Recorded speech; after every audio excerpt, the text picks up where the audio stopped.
The boardroom at Chin Industries smelled like new papers, leather chairs, and a little bit like Dad's cologne, which had been there for 30 years. I sat at the far end of the big, polished wooden table, my laptop open, writing notes like I always did at these monthly meetings. The table was so long it almost looked like a small train track stretching across the room. My chair squeaked slightly when I shifted, and I tried not to let the sound distract me. This company has been in our family for generations. My grandfather had started it with only one small warehouse. My father had taken it and made it bigger, turning it into a real empire. And now my brother Kalen believed he was the only one who would inherit it all. He walked around the room like he owned every inch of it, and sometimes for a moment, I almost felt like maybe he did. But I knew better. But before I continue, hit the subscribe button and tell me where are you watching this from, and what time of day is it? Item 7 on the agenda, Kalen announced, his voice carrying that kind of confident, important sound he had been practicing since business school. The Singapore expansion project, he said. He continued, we have agreements with 3 major distributors. Construction on the new facility begins in 8 weeks. Dad's eyes lit up with pride. Excellent work, son. This is the kind of thinking that builds dynasties. He smiled and tapped his fingers on the table. I kept typing as Kalen clicked through his slides. He showed projected earnings, how the market looked, what competitors were doing, and how the company would beat them all. I had to admit it was impressive.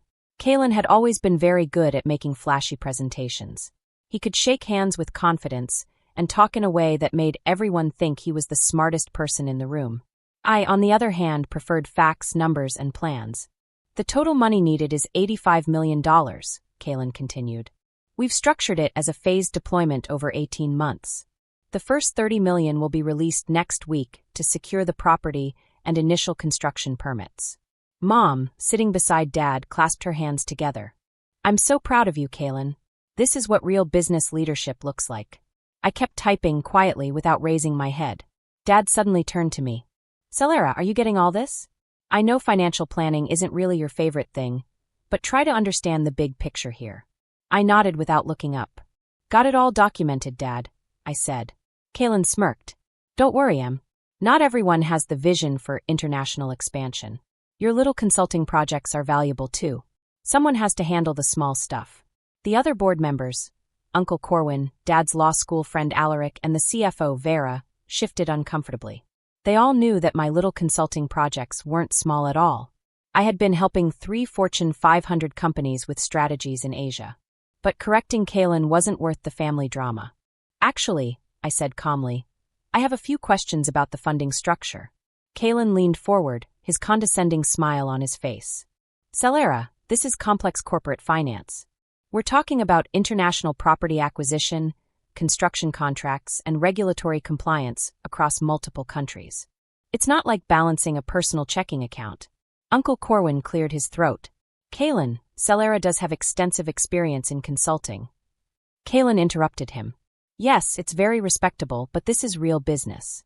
Real business requires putting tens of millions of dollars into play, managing construction teams, negotiating with foreign governments. It requires experience and gravitas. Dad nodded. Kalen is right. Celera, you've done well with your side projects, but this is a different league entirely. When you've spent 15 years in the trenches like Kalen has, then you can weigh in on these decisions. I had spent 12 years building investments that spanned 4 continents. I had grown companies, advised executives, and managed enormous sums of money. But in this room, none of that seemed to matter. I just wanted to understand the contingency planning. What happens if the initial property acquisition faces delays, or if regulatory approval takes longer than expected? I asked, keeping my voice neutral. Kalen laughed, the kind of laugh that makes you feel small. See, this is what I mean. You're always looking for problems instead of opportunities. This is why you'll never understand real business, Celera. Winners think about success. You're still thinking like a mid-level consultant, worrying about edge cases instead of focusing on execution. Vera, the CFO, shifted uncomfortably. Actually, contingency planning is standard practice in any major project. Dad interrupted gently. I appreciate your thoroughness, Vera, but Kalen has this handled. He's been preparing this expansion for 2 years. Every angle is covered. Kalen walked around the table, hands in his pockets, his posture loud and powerful. Em, I love you. You're my sister, but there's a reason Dad put me in charge of operations instead of you. You do your thing. Some people are built for the big leagues, and some people are better suited for support roles. There's no shame in that. He returned to his slides. Stick to your little side jobs. Leave the real business to the professionals who've actually built something. Now let's return to the expansion timeline. I nodded slowly, closing my laptop. Under the table, I pulled out my phone and opened an encrypted messaging app that connected directly to my investment director, Zevran. No relation to me, despite the shared last name. I typed quickly, need to schedule a call. Urgent regarding Chin Industries funding structure. Within seconds, the response came. Available now. Conference line. I quietly gathered my laptop and notebook. Excuse me, I need to take a call, I said. Kalen didn't even look up. Sure, Celera. This stuff is probably over your head anyway, he said. I walked out of the boardroom. My heels clicked on the marble floor as I headed toward a smaller conference room 3 doors down. It was mostly used for client calls and vendor negotiations, but it had a door that locked and soundproofed to keep conversations private. Zevran answered on the first ring. Celera, what's going on? I need a complete breakdown of Chin Industries' funding structure, I said, settling into a chair. Specifically the $85 million Singapore expansion project that's set to begin disbursement next week. There was a pause. I could hear the sound of keyboard clicks. Pulling it up now, Zevran said. Okay, so the $85 million is structured as a private equity investment through 3 shell corporations that ultimately trace back to your holdings. Your brother Kalen believes the funding is coming from a consortium of international investors arranged through our firm, which is technically true. But you are the primary investor behind the consortium structure. I asked, what percentage of the total funding do I control? You're providing $78 million of the $85 million, Zevran replied. The other $7 million comes from 2 smaller investors who joined as part of the consortium to make it look like there's outside funding. Without your capital, the project is fundamentally non-viable. The construction contracts require proof of 90% funding availability before they'll begin work. I took a deep breath, looking out the window at the city skyline. From this height, you could see the harbor, the shipping containers being loaded and unloaded, and the constant movement of commerce that had built my family's wealth. Grandfather Chin had started with a single warehouse. Dad had turned it into an import-export empire. And Kalen thought he was the only one who understood how to expand it. What would happen if I withdrew my investment? I asked. Zevran paused. Celera, are you sure you want me to explain? If you pull your funding, the project collapses immediately. Kalen has already committed to property deposits, pre-construction contracts, and regulatory fees totaling about $8 million. Those commitments were made assuming full funding availability. If you withdraw, the company would face breach of contract penalties, lost deposits, and possible legal action from the Singapore partners who have already begun their own preparations. What's the financial exposure? I asked. Minimum $12 million in immediate losses, potentially up to $20 million if the Singapore partners pursue maximum damages, plus reputational damage in the Asian markets. This could affect future expansion opportunities, Zevran said. I walked back and forth across the room. I could faintly hear Kalen still talking through the walls about market penetration, competitive advantages, and cash reserves. I asked about recent dividend distributions and operational expenses. Chin Industries has about $15 million in liquid reserves, Zevran said. They could absorb the loss, but it would severely impact their ability to pursue other opportunities for the next 18 to 24 months. Plus, your father would have to explain to the board why a supposedly guaranteed funding arrangement fell through. I stopped at the window, watching a cargo ship slowly make its way toward the port. My phone buzzed. It was a text from Vera, the CFO. You okay? That was rough in there. Vera was one of the few people at Chin Industries who actually understood what I did outside the family business. She had helped me structure some of my early investments before my portfolio had grown so large that I needed a dedicated management firm. I typed back, I'm fine. I just needed some air. Her response came almost immediately. Your brother is an idiot. Everyone in that room knows it except your father. That made me smile. Vera had been with the company for 20 years. She had watched Kalen grow from an arrogant MBA graduate into an arrogant VP of operations. She had also watched me build an investment empire that dwarfed anything Kalen had accomplished, even if most of the family remained oblivious to it. Zevran, I said, returning my attention to the call, I want to understand all the mechanisms. If I withdraw my investment, how quickly does everything unravel? Zevran explained. The first disbursement is scheduled for next Monday, 5 days from now. That's $30 million released to the Singapore Property Trust for the initial land acquisition and permits. If that money doesn't appear, the Property Trust has a 48-hour grace period before they invoke the penalty clauses. So, first-level consequences would happen by Wednesday. And Kalen position? I asked. His reputation takes the primary hit. He's personally guaranteed the project timeline to multiple stakeholders: the board, the Singapore partners, the construction firms. If it falls apart, he owns the failure. Your father might try to shield him, but the board will ask hard questions about due diligence and risk management, Zevran said. I walked back to the table, sat down, and opened my laptop. On the screen was my personal investment dashboard, a real-time overview of holdings that span venture capital, private equity, commercial real estate, and strategic corporate investments. The number at the top of the screen represented my total portfolio value, $847 million. My little side jobs have been very productive. Celera, Zevran's voice pulled me back. What do you want to do? Through the walls, I could hear laughter from the boardroom.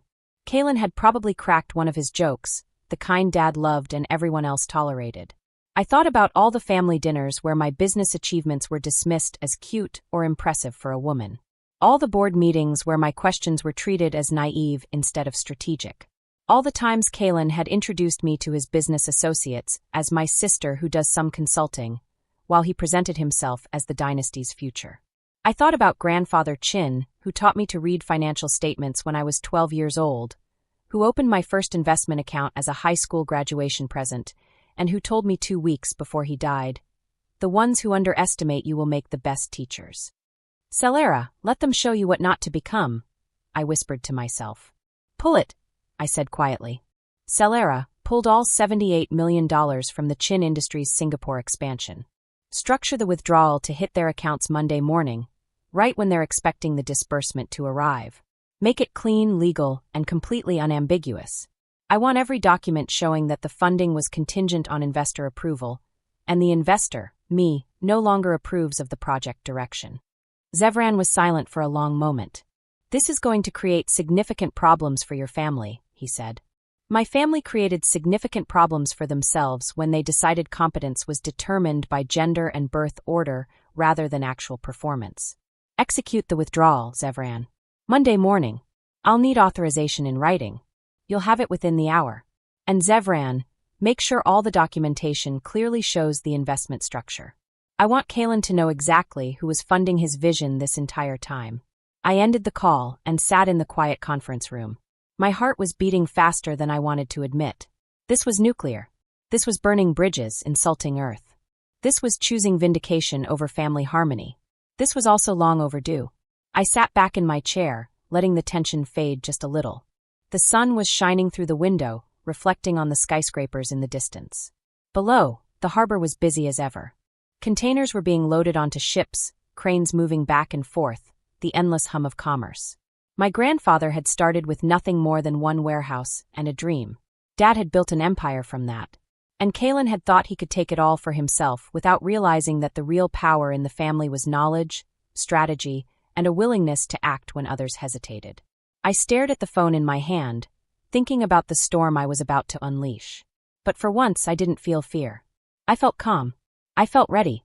I had spent years preparing for moments like this, moments where competence mattered more than appearances, where skill mattered more than birth order, and where intelligence mattered more than arrogance. Monday morning would be a turning point, not just for the Singapore expansion, but for my family, for the company, and for Kalen. He would finally see the truth. The person he had always dismissed as just my sister was the one who held the keys to everything.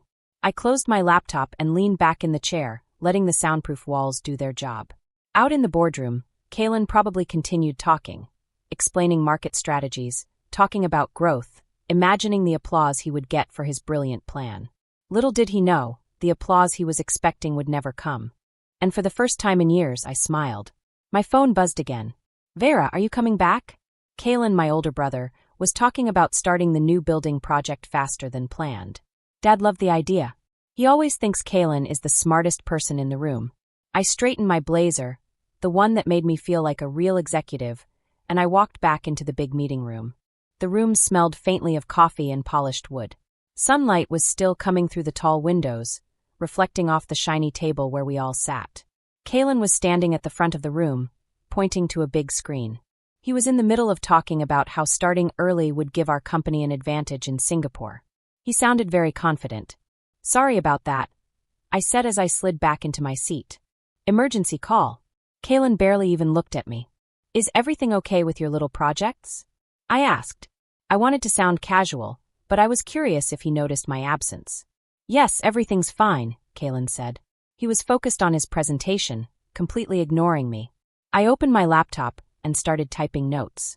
"Please continue," Dad said with a smile. "This is very educational." He probably thought I was finally paying attention to Kalen big ideas. Uncle Corwin, my other uncle who worked in the family company but was quieter than Dad, looked concerned. He didn't say anything, though. Kalen clicked to his last slide. It was a big graph showing how much money the company would make over the next 5 years. He said that the Singapore project would make Chin Industries grow really fast. "This," he said, pointing to the graph, "is what separates visionaries from support staff. This is real business." I typed every word carefully. Everything he said, every number on the graph, I wrote down. In 5 days, this would all make a fascinating story. The meeting ended. Dad stood up and walked to Kalen. They shook hands, and Dad gave him one of those father-son half-hugs, where Dad pulls you in just enough to look proud but not too much. "You're going to take this company to heights I never imagined," Dad said. Kalen smiled and accepted congratulations from everyone.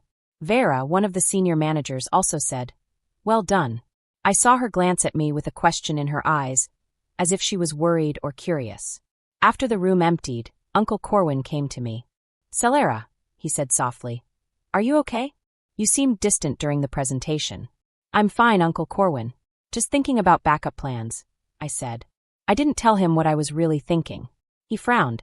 "Your brother was out of line with his comments. But for what it's worth, I know you've built something impressive outside this company. Your grandfather would be proud."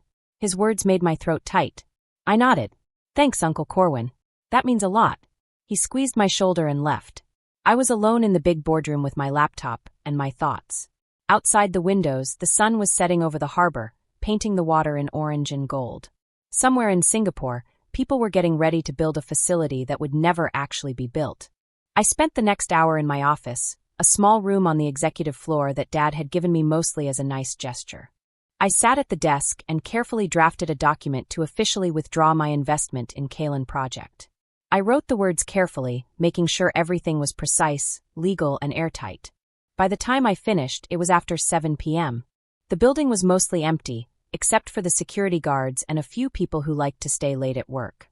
I sent the document to Zevran, my trusted financial partner, with a simple message. "Execute Monday morning, 9 a.m. Singapore time. That's 9 p.m. Eastern Time Sunday." Zevran replied almost immediately. "Authorization received and confirmed. Celera, there's no going back from this." "I know," I typed. "That's the point." The weekend passed strangely. It felt normal on the surface, but underneath everything was tense. Saturday lunch with Mom. She spent an hour talking about how brilliant Kalen expansion plan was. She didn't know I had pulled the funding. Sunday brunch at Dad's club. 3 of his golf friends congratulated me on having such an impressive brother. I smiled, nodded, and said all the right things. My phone sat quietly in my purse, waiting for Sunday evening. At 8:45 p.m., I was sitting at home on my couch, a glass of wine in one hand and my laptop open in front of me. My heart was steady, but my mind was buzzing with what was about to happen. At 8:50, Zevran sent me a text. "Withdrawal documents filing now. Singapore Property Trust will receive notification at 9 a.m. their time, about 10 minutes from now." At 9:03 p.m., my phone rang. "Kalen." I let it go to voicemail. At 9:07, Dad called. I let it go to voicemail too. At 9:12, Vera texted me. "What did you do? Your brother is losing his mind. Your father just called an emergency board meeting for tomorrow morning." I typed back calmly. "I withdrew my investment from a project I didn't believe was properly managed. It's called responsibility." At 9:15, Kalen called again. This time I answered. "What the hell did you do?" His voice was so loud I had to pull the phone away from my ear. "Hi, Kalen. I'm doing well. How's your evening?" I asked calmly. Don't play games with me, Celera. I just got off the phone with the Singapore Property Trust. They're saying $78 million has been withdrawn. They're threatening legal penalties. What did you do? I withdrew my investment from a project that was being mismanaged by someone who doesn't understand real business, I said. There was a long silence. Your investment? Kaylin said finally. The $78 million? That came from Zevran Chen's investment firm. It was a whole consortium. Yes, Zevran Chen is my investment director. But the funding came from my holding companies. It's my portfolio, currently valued at $847 million. But I guess that's just cute for a woman doing consulting, right? Celera's words were like ice. Kaylin was quiet for a moment. Then he spoke again. Celera, listen to me. No, Kaylin. You listen. For 12 years, I've been building an actual empire while you've been playing corporate prince with Dad's company. I've invested in startups that went public. I've funded real estate developments on 4 continents. I've advised companies that make Chin Industries look like a lemonade stand. And all the while, you treated me like I was just balancing a checkbook. Celera, please. I'm not done, he said. I'm not finished either. That funding I pulled was supposed to be my last investment in you. I was going to let you have your moment, let you build your Singapore expansion using my money, and never tell anyone. I was going to keep being the supportive little sister while you collected all the glory. But then you stood in that boardroom and told me to stick to my little side jobs. So I did. And my side job right now is watching your dream project collapse. I could hear other voices in the background. Dad probably demanded to know what was happening. You can't do this, Kaylin said. There was panic in his voice now. The penalties alone will cost the company at least $12 million. The reputation damage could be worse. This isn't just about me, Celera. This affects everyone. Mom, Dad, Uncle Corwin, all the employees. Then you should have thought about that before you dismissed the person who was funding your vision, I said. This is what happens when you underestimate people, Kaylin. This is what real business consequences look like. Welcome to the big leagues. I ended the call. My phone rang again immediately. Dad this time. Celera, you will explain yourself right now. His voice had no greeting, no warmth, just authority and anger. Hi, Dad. Kaylin told you about the funding withdrawal. What have you done? Do you know the damage you've caused? The Singapore partners are threatening legal action. We have $8 million in committed expenses we can't back out of. How could you sabotage your own family like this? I didn't sabotage anyone, Dad. I withdrew my private investment from a project I no longer supported. That is my right as an investor. Your investment, Celera? What are you talking about? The funding was from me. My portfolio. The same portfolio that's been generating 8-figure annual returns for the past 6 years. The same little side jobs that everyone at Chin Industries likes to pat me on the head about. Dad was silent. I could almost hear him trying to process this new information. You're saying you provided the $78 million for the Singapore expansion? Yes. And I just withdrew it because your son lacks the judgment and leadership skills necessary to execute the project successfully. Someone who treats risk assessment as pessimism and contingency planning as weakness. Someone who values confidence over competence. That's your brother you're talking about.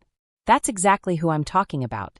Kaylin is great at presentations, but terrible at execution.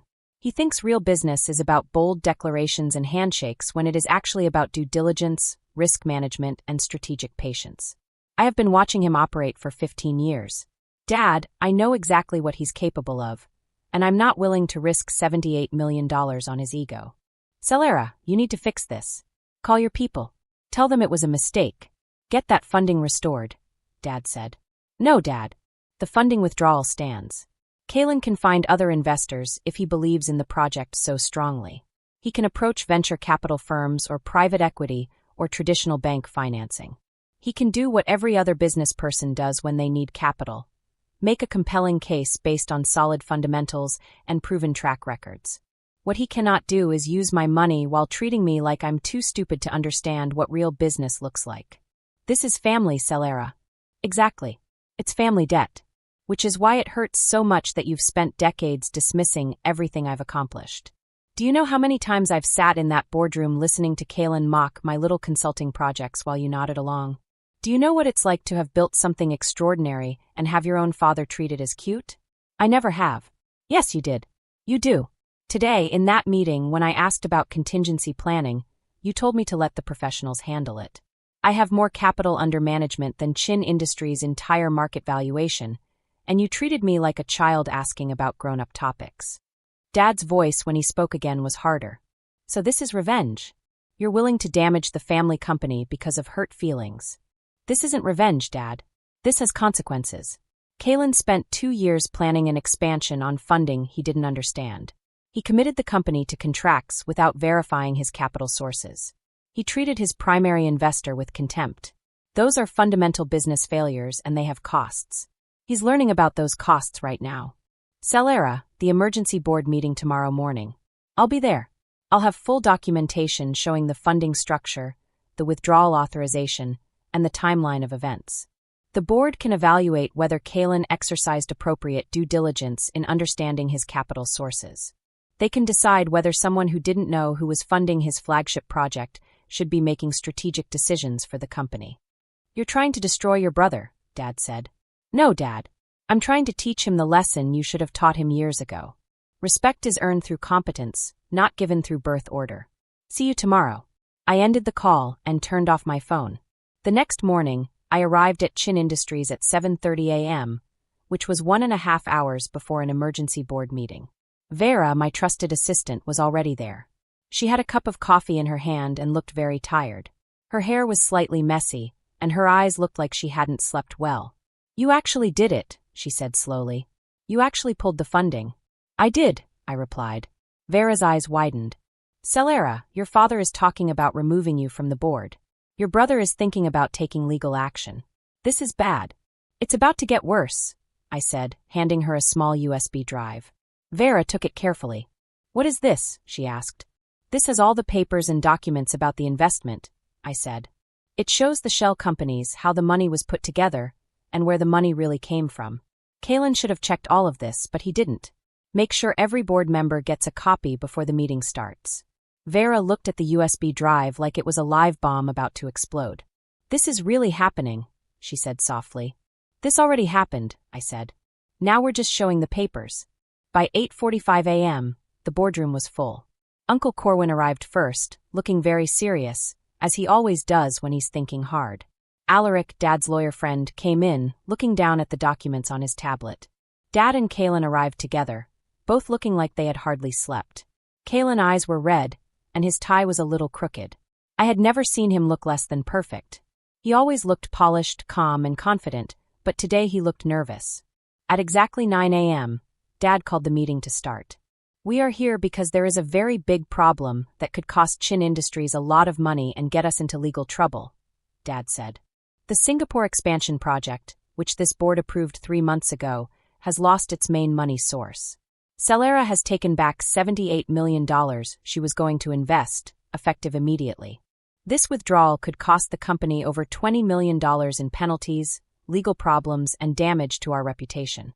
Uncle Corwin raised his hand. Before we go on, we need to understand the money better. Celera, can you explain how you were giving $78 million to this project without telling the board? I opened my laptop and connected it to the big screen in the boardroom. The funding was set up as a private investment through Zevran Investment Management.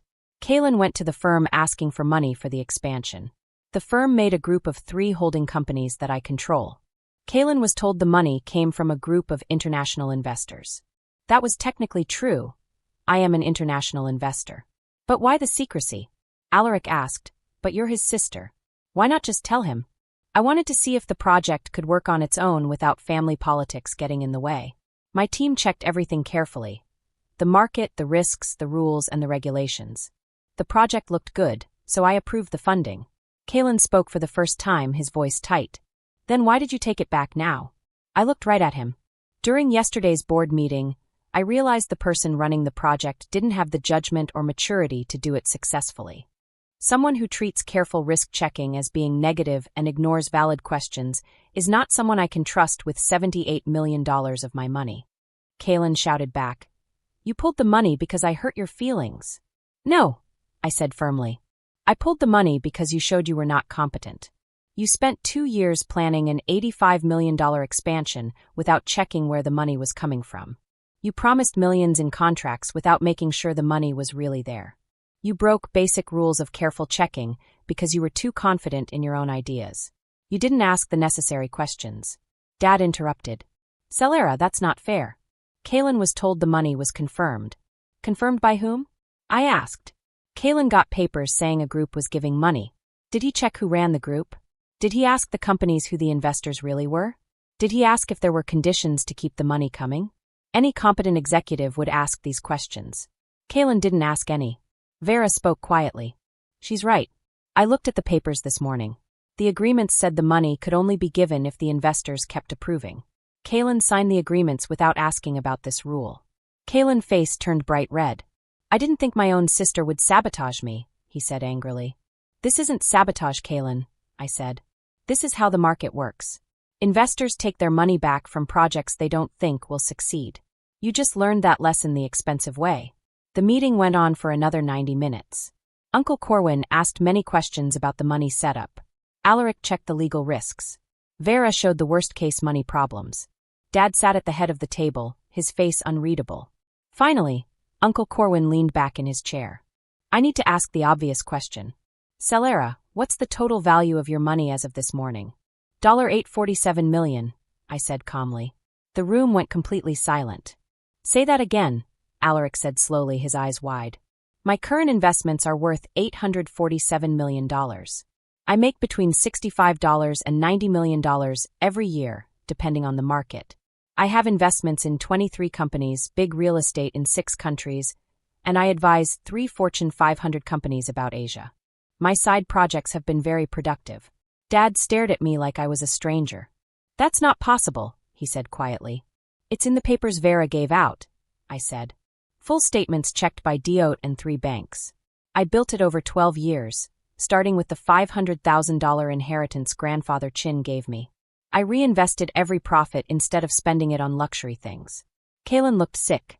I will probably reach $1 billion in the next 18 months.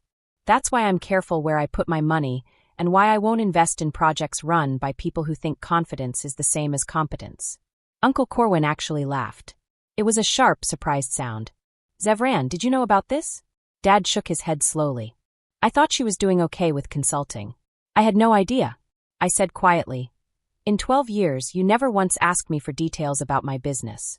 You assumed consulting meant small projects and small fees. You assumed wrong. The meeting ended with no clear solution. Kaylin expansion was over. Everyone knew that. The question was, what would happen next? How to pay the penalties? How to tell everyone about the failure? As people left, Dad came to me. Celera, I think we need to talk privately. We went to his office, which had always felt intimidating. Now it looked just like any other corporate office. Expensive furniture, a nice view, and awards on the wall. I underestimated you, Dad said finally. I've underestimated you for a very long time. Yes, that doesn't excuse what you did. Taking that money back caused real damage. Damage Kaylin caused by not understanding his money, I said. I just took my money back. Everything else happened because he didn't plan properly. Dad sat heavily in his chair. $847 million. How is that possible? Grandfather taught me to read financial statements when I was 12. He taught me to think about creating value, not spending. When he left me money, I invested it instead of spending it. I studied markets, built relationships, and took calculated risks. I did everything you always said was important. Discipline, vision, patience. I just did it outside Chin Industries where you couldn't see it. Why didn't you tell me? Would you have believed me? Or would you have just patted me on the head and said it was cute I was playing with stocks? Dad didn't answer, which was an answer itself. What happens now, he asked. That's up to you, Dad. I'm still on the board. I still own my shares in Chin Industries, but I'm not giving money to Kaylin Ego. If he wants to try again, he can find investors who actually check their money first. I stood to leave, then paused. And Dad, the next time someone asks about risks or plans, maybe listen instead of calling them ignorant. You might be surprised what people know when you actually hear them. 3 weeks later, Kaylin resigned from Chin Industries. The official statement said he was looking for other opportunities. The truth was he couldn't face the board after everyone saw his mistakes. Dad called a few times to try to make things better, but the talks were awkward and short. Uncle Corwin asked me to lunch. I'm sorry, he said. I should have spoken up more in those meetings. I knew you were brilliant, and I let your father and brother make you feel small. You tried, Uncle Corwin. I heard you. What will you do now? I smiled. Keep building. Keep investing. Maybe find companies where competence is more important than birth order. Chin Industries could use someone like that, he said carefully. Someone who really knows what they're doing. Are you offering me Kalen position? I'm saying the board is rethinking leadership. Maybe it's time for the most qualified person to run the company, no matter the old succession plan. I thought about Grandfather Chin building something meaningful, about the difference between legacy and ego. Let me think about it, I said. My phone buzzed. A message from Zev ran. New investment opportunity just came through. Tech startup, Series B, $15 million round. Interested? I typed back. Send me the details, but make sure they understand their money sources up front this time. I'm done with surprises. Real business, I learned, isn't about bold declarations or handshakes. It's about knowing who has power, who provides the money, and what happens when assumptions meet reality. My brother learned that lesson the expensive way. I learned it much earlier, thanks to a grandfather who believed in me when others didn't, and who taught me that being underestimated is another kind of advantage. The ones who dismiss you make the best teachers. Grandfather Chin had been right about that.